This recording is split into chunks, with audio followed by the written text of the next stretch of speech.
बाहेर धो धो पाऊस कोसळत होता. अचानक वीज पुरवठा खंडित होऊन खोलीत काळा कभिन काळोख पसरला. बाईसाहेब, ओ बाईसाहेब, नानू काका माडीवर आले. त्या काळोखात कसलीशी आकृती वळवळत होती. घरातल्या कानाकोपऱ्यात वावरून असलेल्या नानू काकाला डोळे मिटून सुद्धा वाडा अगदी पाठ होता. काळोखाही सराईतपणे ते पुढे झाले. बाईसाहेब, तुम्ही इथं का करून राहिल्या? चला खाली समदे तुमचीच वाट बघत आहेत. असं म्हणायची देरी अन अचानक सुरू झालेल्या वीज पुरवठ्याने सगळी खोली उजळून निघाली. बाईसाहेब म्हणत दोन्ही डोळ्यांवर आपल्या खांद्यावर असलेलं उपरणं आडवं धरून नानू काका भूत पहिल्यासारखे ओरडत धावतच खोलीबाहेर पडला. लगबगीने माडीवरून खाली उतरून त्याने मीरा अक्काला गाठले. तिच्या कानाशी कुजबूज करत त्याने तिला काय सांगितलं कुणास ठाऊक. पूर्ण विराम. पण मीराक्काचे डोळे नानू काकाचं बोलणं ऐकताना मोठे झाले. तोंडाचा आश्वासत तिने लुगड्याचा पदर स्वतःच्या तोंडावर धरला. अन चुलीतलं लाकूड थोडं बाहेर ओढून त्यातील जाळ कमी करून ती लगबगीनं माडीवर गेली. मीराक्काचा समोरचं दृश्य पाहिल्यावरच नानूच्या बोलण्यावर विश्वास बसला. खोलीतल्या आरशासमोर नितळ कांती असलेली अभ्रकासारखी गोऱ्यापान देहाची, उंच सडसडीत बांध्याची, मोठ्या व बोलक्या डोळ्यांची, पाठीवर नितंबापर्यंत लांबसडक केशसंभार मोकळा सोडून संपूर्ण विवस्त्र अवस्थेत स्वतःलाच नखशिखांत बारकाईने न्याहाळत असलेली ती जणू साक्षात अप्सराच दिसत होती. दोन्ही हात मीराक्काने तिच्यावर ओवाळत स्वतःच्या कानांवर नेऊन बोटं दुमडलीत. कोणा दुष्टा चंडाळाची नजर लागली बाय तुला, असं अवलक्षण सुचत नवं?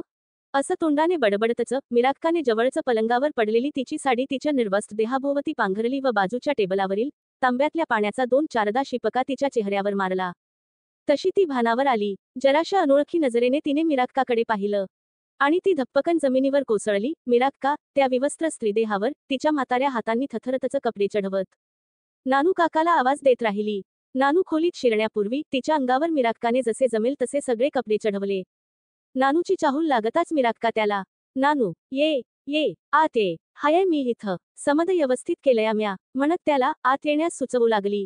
नानू बिचकतच खोलीत शिरला. सोबत सखू पण होती. नानू आत शिरल्यावर मीराक्का व त्या दोघांनी उचलून जमिनीवर कोसळलेल्या त्या स्त्रीला उचलून खोलीतल्या पलंगावर झोपवले. थोड्याच वेळात ती पलंगावरील स्त्री हळूहळू हालचाल करू लागली. तिच्या शुद्धीवर येण्याची चिन्ह दिसू लागताच मीराक्का, सखू आणि नानूला आणि इतर पाहुणे माडीवरून उतरून खाली माझघरात आले. मीराक्का ही विसू पाटलाची धाकटी बहीण आणि नानू काका म्हणजे त्यांचा विश्वासू गडी माणूस, ज्याला मीराक्का तिचा दुसरा भाऊच मानायची. नानू काका व त्याची बायको सखू हे दाम्पत्य वाड्यात देखभालीसाठी वाड्याच्या मागच्याच बाजूला असलेल्या परसदारी छोटसं बिऱ्हाड थाटून होते. त्यांच्या एकुलत्या एका मुलीचे लग्न झालं होतं. आता ती दोघेच वाड्याचे मालक विसू पाटील यांच्या घरी इमाने इतबारे आपली सेवा देत होते. विसू पाटील हे मात्र वाड्याला लागूनच असलेल्या शेतातील 2 खोल्यांच्या घरात यंदाच राहायला गेले होते. त्याला कारणही तसंच होतं. बालविवाह झाला असल्याने लहान वयातच मीराक्काचा नवरा देवाघरी गेल्यावर पदरी मुलंबाळ नसल्याने सासरच्या मंडळींच्या जाचापासून लाडक्या बहिणीची कायमची सुटका म्हणून विसू पाटील घरच्यांच्या विरोधाला ना जुमानता तिला माहेरी घेऊन आले होते.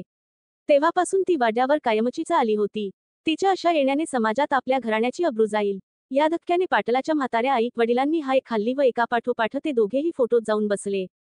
पण मरेपर्यंत तरुण पोर तीही सासरहून माहेरी वापस आलेली म्हणजे पदरात जळता निखाराचं असं मानून त्यांनी जिवंतपणी सततच्या टोमण्यांनी घरी परतलेल्या मीराक्काला सुख लाभू दिले नव्हते.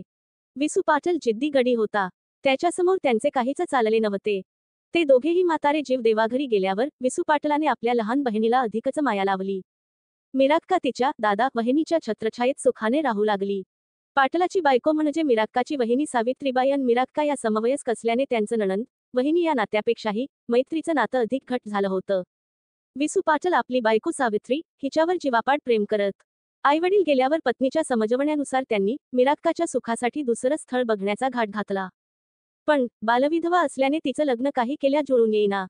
पाटीलकी पाहून मुलीसह हुंड्याची मागणी करणारी बाहेरगावची अनेक स्थळ आलीत पण ती पाटलांच्या मनात काही उतरली नाहीत. असेच 1.5 वर्ष गेलीत. पण मीराक्काच्या लग्नाच्या योग येईना. दरम्यानच्या काळात शेखरच्या वेळी दिवस गेले असताना बाळंतपणातच अतिरक्तस्राव झाल्याने सावित्रीचा दुर्दैवी मृत्यू झाला.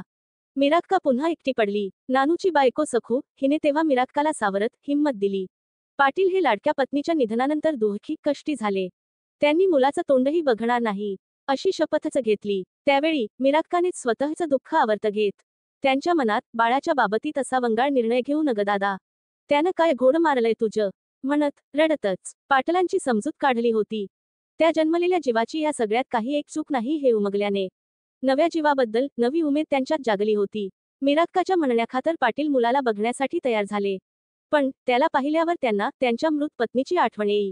म्हणून काही महिन्यातच त्यांनी मुलाचे शिक्षण आणि लग्न होईस्तोवरच वाड्यात मुक्काम ठेवण्याचे ठरवले. तसे त्याने मिराक्काजवळ बोलूनही दाखवले. मिरेशेखरचं लगीन झाल्यावर मी तुझं कायबी एक ऐकणार नाही. माझा मुक्काम म्या शेतातील घरी हलवणार, असेही सांगून टाकले. तेव्हापासूनच शेखरच्या भविष्याचा विचार करून मिराक्काने शेखरला भाचा नाही तर स्वतःचा मुलगा म्हणून जीव लावत लहानाचा मोठा केला होता.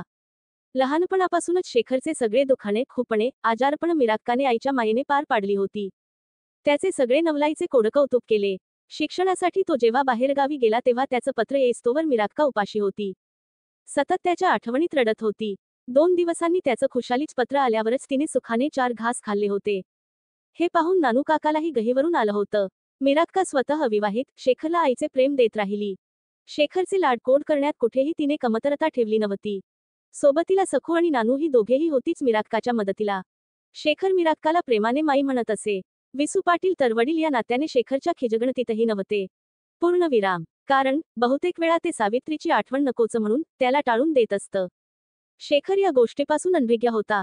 जरा समज येईस्तोवर शेखरला वडिलांच्या अशा विचित्र वागण्याचा राग येत असे तेव्हा मिराक्काचं त्याची समजूत घालायची. पण मग शेखर मोठा झाल्यावर एक दिवस मिराक्काने घडलेल्या गोष्टी त्याला सांगितल्या तेव्हा शेखरला त्याच्या वडिलांस त्याला टाळण्याचे कारण लक्षात आले. त्याला वडिलांची दया आली. एक ना एक दिवस आपल्यासोबत आपले वडील कुठलाच परंतु न करता नक्कीच मनापासून बोलतील हा विश्वास ठेवून शेखर त्यांना ते दोघेही कधी चुकून समोर आलेच तर योग्य तो आदर सन्मान देऊ लागला. विसू पाटलाच्या लक्षात शेखरचे हे बदललेलं वागणं लक्षात आलं होतं.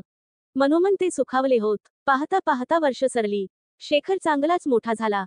7 वर्षे घराबाहेर शहरात राहून शिक्षण घेऊन गावातील घरी आल्यावर तिथे राहणाऱ्या लोकांना तो ओळखूचा आला नाही. पाटील तर त्याच्याकडे तो आला तेव्हा एकटक पाहतच राहिले. इतका रुबाबदार तरुणाबाण झाला होता शेखर. त्याला कारणही तसेच होते. मिराक्काने त्याला बजावलं होतं की शहरात गेल्यावरही तब्येतीची हेळसांड करायची नाही. मला माझा शेखर दुप्पट शरीर कमवून गावी परत येणार असेल तरच शहरात शिकायला गेलेला चालन.